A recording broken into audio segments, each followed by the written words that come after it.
Chapitre 11. Le match de Quidditch. Le temps froid de novembre enveloppa de glace les montagnes qui entouraient l'école, et la surface du lac prit une couleur d'acier. Chaque matin, le sol était couvert de givre, et l'on voyait Hagrid qui dégivrait les balais sur le terrain de Quidditch. Il était emmitouflé dans un long manteau en peau de taupe et portait des gants en peau de lapin et d'énormes bottes en peau de castor. La saison de Quidditch avait commencé. Le samedi suivant, Harry allait jouer son premier match après des semaines d'entraînement. Gryffondor contre Serpentard. Si Gryffondor gagnait, son équipe prendrait la deuxième place du championnat. Presque personne n'avait vu Harry s'entraîner. Il était devenu l'arme secrète de l'équipe et Dubois le gardait soigneusement à l'écart. Il y avait eu des fuites, cependant, et l'on savait qu'il jouerait au poste d'attrapeur. Harry ne savait pas ce qu'il y avait de pire pour lui, ceux qui lui affirmaient qu'il allait être brillant, ou ceux qui lui promettaient de le suivre avec un matelas pour amortir sa chute. En tout cas, l'amitié d'Hermione avait été utile à Harry. Elle l'avait aidé à faire ses devoirs pour compenser le temps qu'il passait à s'entraîner, et elle lui avait également prêté le Quidditch à travers les âges, dont la lecture s'était révélée très instructive. Harry avait notamment appris qu'il existait 700 fautes possibles au Quidditch, et qu'elles avaient toutes été commises au cours d'un match de la Coupe du Monde en 1473, que les attrapeurs étaient généralement les joueurs les plus petits et les plus rapides, et qu'ils étaient exposés aux accidents les plus graves, que des arbitres avaient parfois disparu pour réapparaître des mois plus tard dans le désert du Sahara, et qu'enfin on mourait rarement au cours des matchs de Quidditch. Hermione était un peu moins à cheval sur les règlements depuis que Harry et Ron l'avaient sauvée du troll, et elle se montrait beaucoup plus aimable. La veille du premier match de Quidditch, Hermione, Harry et Ron s'étaient retrouvés dans la cour pendant la récréation. La température était glaciale, mais Hermione avait réussi à fabriquer par un tour de magie un feu vif et clair qu'elle pouvait transporter dans un bocal de confiture et qui répandait une douce chaleur. Debout côte à côte, ils se réchauffaient à la flamme bleue du bocal en la cachant soigneusement derrière eux, de peur qu'on la leur confisque, lorsqu'ils virent Rogue traverser la cour. Harry remarqua aussitôt qu'il boitait. Rogue décela sans doute une vague culpabilité dans l'expression de leur visage, et il clopina droit vers eux. Il n'avait pas vu le feu, mais de toute évidence, il cherchait quelque chose à leur reprocher. « Qu'est-ce que vous avez là, Potter ?» demanda-t-il. C'était le Quidditch à travers les âges. Harry lui montra le livre. « Il est interdit d'emporter les livres de la bibliothèque en dehors des murs du château, » fit observer Rogue. « Donnez-le-moi et j'enlève 5 points à Gryffondor. »« Ça, c'est une règle qu'il vient d'inventer, » marmonna Harry en colère, tandis que Rogue s'éloignait en claudiquant. « Je me demande ce qu'il s'est fait à la jambe. »« J'en sais rien, mais j'espère que ça lui fait mal, » dit Ron d'un ton amer. La salle commune de Gryffondor était particulièrement bruyante ce soir-là. Harry, Ron et Hermione étaient assis près de la fenêtre. Hermione vérifiait leurs devoirs pour le cours de sortilège. Elle ne les aurait jamais laissés copier sur elle, sinon comment feriez-vous pour apprendre quelque chose? Mais elle leur donna quand même toutes les bonnes réponses en relissant leurs notes. Harry ne tenait plus en place. Il voulait récupérer son livre en espérant que la lecture l'aiderait à se détendre avant le match du lendemain. Et d'ailleurs, pourquoi devrait-il avoir peur de Rogue? Harry annonça à Ron et à Hermione qu'il avait l'intention d'aller voir Rogue pour lui demander son livre. « Moi, je reste ici, » répondirent en chœur les deux autres. Harry était convaincu que Rogue ne pourrait pas refuser si d'autres professeurs étaient présents et entendaient sa requête. Il descendit dans la salle des professeurs et frappa à la porte. Personne ne répondit. Il frappa à nouveau. Toujours rien. Rogue avait peut-être laissé le livre dans la salle. Après tout, il pouvait bien jeter un coup d'œil. Il entr'ouvrit la porte, regarda à l'intérieur et se ficha d'horreur. Rogue et Rusard étaient seuls dans la pièce. Rogue avait relevé sa robe de sorcier au-dessus des genoux, et Harry vit une blessure sanglante sur une de ses jambes. Russard avait préparé des pansements et les donnait à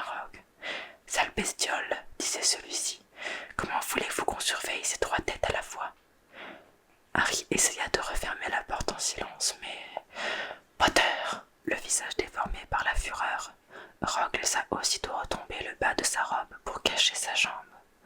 Harry sentit sa gorge se serrer. Je voulais simplement vous demander si je pourrais reprendre mon livre, balbutia-t-il. Sortez, sortez immédiatement. Harry s'éloigna aussitôt, avant que Rogue ait eu le temps d'enlever d'autres points à Gryffondor, et remonta l'escalier 4 à 4. Alors, tu l'as eu ton livre demanda Ron lorsqu'il rejoint la salle commune. Eh bien, qu'est-ce qui t'arrive? Dans un murmure, Harry raconta à Ron et Hermione ce qu'il venait de voir. Vous comprenez ce que ça veut dire, conclut-il, le souffle court. Il a essayé de passer devant le chien à 3 têtes le soir de Halloween. C'était là qu'il allait quand on l'a vu. Il essaye de s'emparer de ce que garde le chien, et je suis prêt à parier mon balai qu'il a laissé entrer ce troll exprès pour faire diversion. Hermione ouvrit de grands yeux. Il n'aurait pas fait une chose pareille, dit-elle. Même s'il est désagréable, il n'essaierait pas de voler quelque chose que Dumbledore a mis en lieu sûr. Tu crois vraiment que tous les profs sont des saints, rétorqua Ron. Moi, je suis d'accord avec Harry. Je n'ai pas la moindre confiance en Rogue, mais je me demande ce que ce chien peut bien garder. La même question tournait dans la tête de Harry lorsqu'il alla se coucher. Il aurait bien voulu dormir, mais il n'arrivait pas à trouver le sommeil.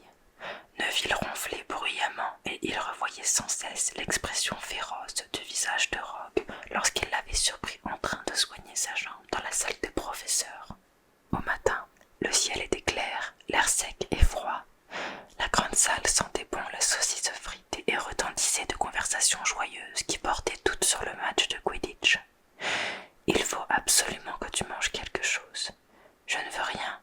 Un simple morceau de toast, » l'encouragea Hermione. « Je n'ai pas faim. » L'approche de son premier match lui nouait l'estomac. Dans 1 heure à peine, il serait sur le terrain.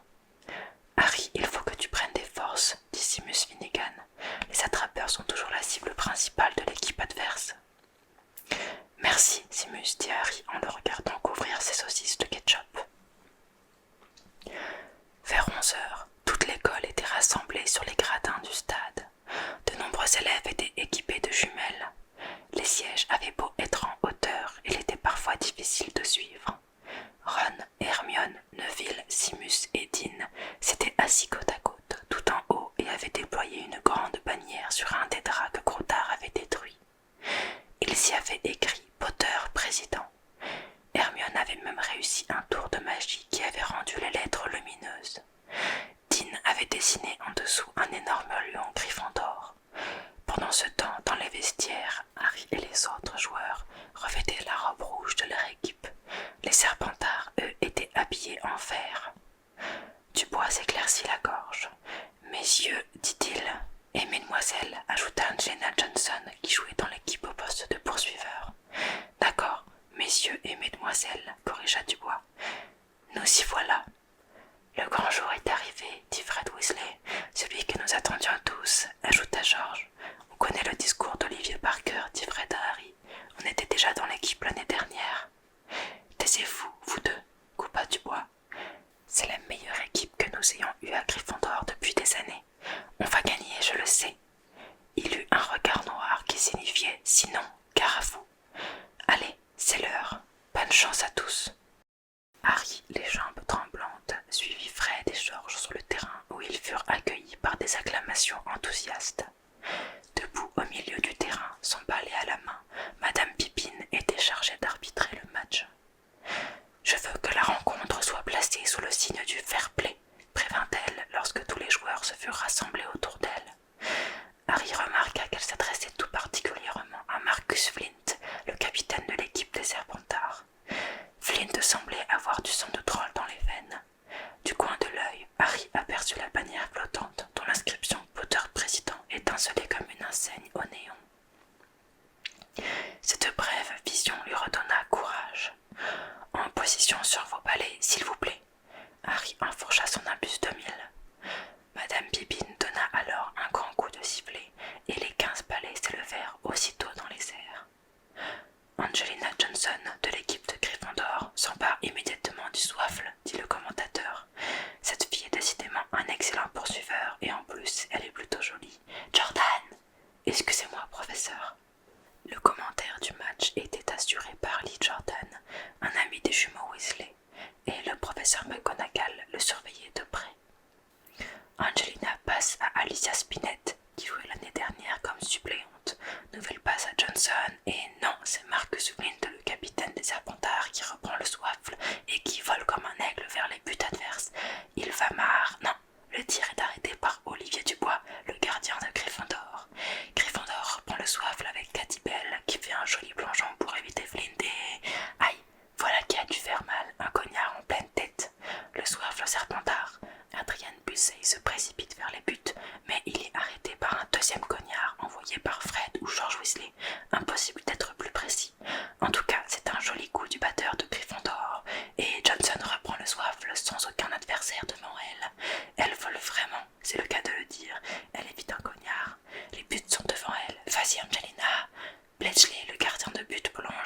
Weasley.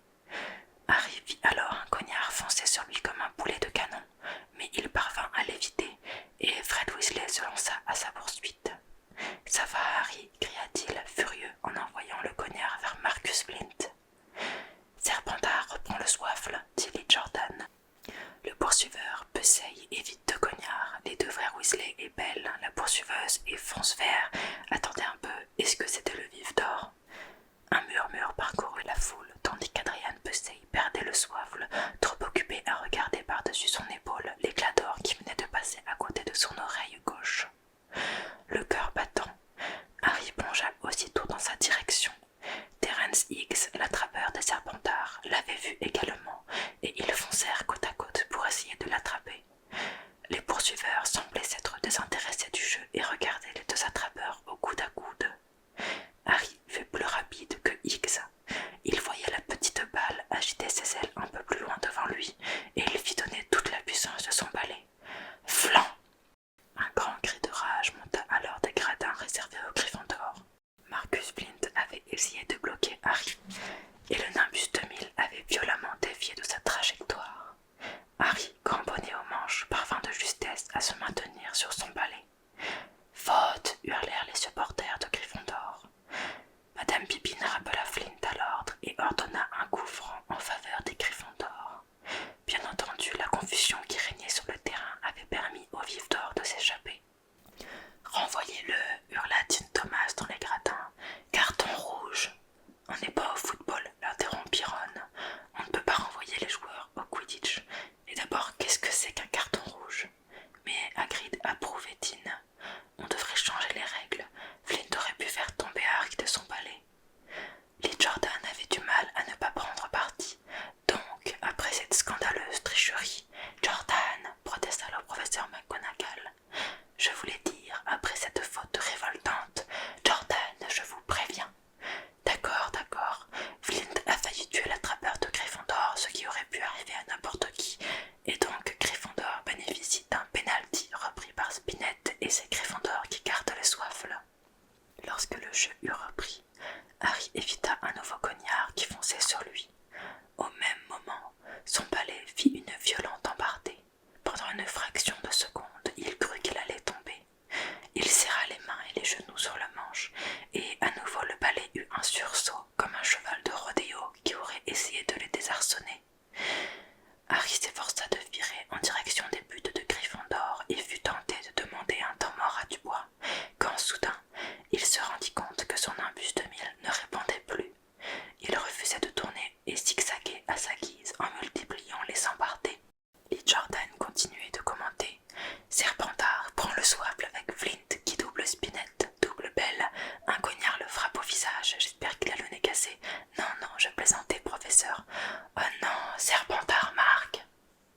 Les supporters de Serpentard poussèrent des acclamations. Pendant ce temps, personne ne semblait avoir remarqué le comportement étrange du balai de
en espérant le rattraper s'il tombait.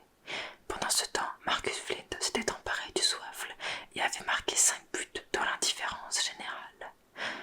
Hermione s'était frayé un chemin jusqu'au gradin où se trouvait Rogue et courait à présent le long de la rangée qui était juste derrière la sienne. Au passage, elle bouscula le professeur Quirrell qui tomba tête la première. Sans prendre la peine de s'excuser, elle poursuivit sa course et parvint à la hauteur de Rogue. Elle s'accroupit alors derrière lui, sortit sa baguette et murmura une formule magique.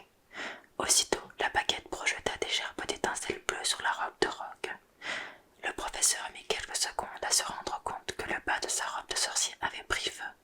Le cri d'horreur qu'il poussa prouva à Hermione qu'elle avait réussi son coup. Une autre formule magique fit alors entrer les flammes dans le bocal qu'elle avait dans la poche, et elle repartit à 4 pattes le long de la rangée. Rogue ne s'était aperçue de loin, mais elle avait réussi à détourner son attention. Là-haut, loin au-dessus du terrain, Harry put soudain faire un rétablissement et reprendre une position normale sur son balai. « Neville, regarde, elle a réussi !» s'exclama Ron à l'autre bout du stade. Neville sanglotait depuis 5 bonnes minutes, la tête enfouie dans la veste de Hagrid. Lorsque Harry redescendit en piqué vers le sol, la foule vit qu'il avait une main plaquée contre sa bouche, comme s'il était sur le point de vomir. Il atterrit brutalement sur la pelouse du stade. Tout ça, et un objet doré tomba alors au creux de sa main. « J'ai attrapé le vif d'or !» hurla-t-il en l'agitant au-dessus de sa tête. Et le match prit fin dans la plus totale confusion. 20 minutes plus tard, Marcus Flint continuait de hurler. Il ne l'a pas attrapé, il a failli l'avaler. Mais aucune règle du jeu ne l'interdisait. Gryffondor avait donc bel et bien remporté le match par 170 points contre 60, comme les Jordan le hurlaient toujours de joie. Harry, cependant, n'entendit rien de ce qui se disait sur le terrain. Il prenait un thé fort dans la cabane de Hagrid en compagnie de Ron et d'Hermione. « C'est Rogue qui a fait le coup, » affirma Ron. « On l'a vu, Hermione et moi. Il était en train de jeter un sort à ton balai. Il te fixait des yeux en marmonnant des formules magiques. »« Allons, ce sont des bêtises, » répliqua Hagrid qui n'avait pas entendu un mot de ce que Ron et Hermione s'étaient dit sur les gradins. « Pourquoi Rogue aurait-il fait ça ?» Harry, Ron et Hermione échangèrent un regard en se demandant ce qu'ils pouvaient bien lui répondre. Harry décida de dire la vérité. « J'ai fait une découverte à son sujet, » annonça-t-il à Hagrid. « Il a essayé de passer devant le chien à 3 têtes le soir de Halloween et il s'est fait mordre. Il voulait sûrement voler ce que le chien doit garder. » Hagrid lâcha la théière. « Vous avez vu Touffu ?» s'exclama-t-il. « Touffu ? Il est à moi, je l'ai acheté à un ami grec que j'ai rencontré dans un pub l'année dernière. Je l'ai prêté à Dumbledore pour garder... » Hagrid s'interrompit. « Garder quoi ?» demanda avidement Harry. « Non, ça suffit, ne me posez plus de questions, » répondit Hagrid d'un ton bourru. « C'est top secret. » « Mais Rogue essaye de voler ce que garde votre chien. »« Ce sont des bêtises, » répéta Hagrid. « Rogue est un professeur de Poudlard, il ne ferait jamais une chose pareille. » « Dans ce cas, pourquoi a-t-il essayé de tuer Harry ?» s'écria Hermione, que les événements de l'après-midi avaient marqué. « Je sais ce que ça veut dire de jeter un sort. J'ai tout lu là-dessus. Il faut fixer les yeux sur l'objet ou la personne visée. Et Rogue n'a pas scié une seule fois, je l'ai bien vu. »« Et moi, je te dis que tu as tort, » s'emporta Hagrid. « Je ne sais pas pourquoi le balai de Harry s'est comporté de cette manière, mais jamais Rogue n'essaierait de tuer un élève. Maintenant, écoutez-moi bien, tous les trois. Vous êtes en train de vous mêler de choses qui ne vous regardent absolument pas, et c'est très dangereux. Alors, oubliez ce chien et oubliez ce qu'il garde.